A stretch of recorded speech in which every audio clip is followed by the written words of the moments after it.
سلام بچه، امیدوارم که حالتون خوب باشه. من هستیم، چند سال پشت کنکوریم. امسال دیگه سال آخریه که میخوام تلاش کنم برای این مسیر.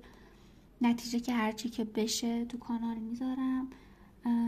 امیدوارم که واقعا نتیجه دلخواهمو بگیرم و شما هم همه دوستانی که نتیجه دلخواه خودشونو بگیرن تو این راه و مسیر. بچه ها یه مشکلی که خیلی بچه ها دارن این که بلد نیستن چطوری پارت بندی داشته باشن. من خودم مشکل خیلی بزرگ کمالگرایی رو داشتم، خیلی آدم کمالگرایی بودم و همیشه پارت های بلندی برای خودم درست میکردم، پارت های 2 ساعته 3 ساعته. به خاطر همین نهایتا میتونستم یه پارتش رو انجام بدم یا 2 پارتش رو انجام بدم و دیگه بیشتر از اون نمیتونستم انجام بدم. ولی با یه تکنیکی آشنا شدم که امروز میخوام اون تکنیک رو به شما هم یاد بدم.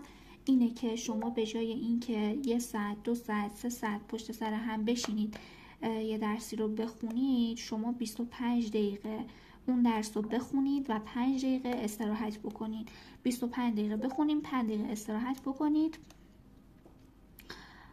و 3 تا 25 دقیقه یا 4 تا 25 دقیقه بعد 3 تا یا 4 تا 25 دقیقه شما 20 دقیقه تا نیم ساعت استراحت بکنین.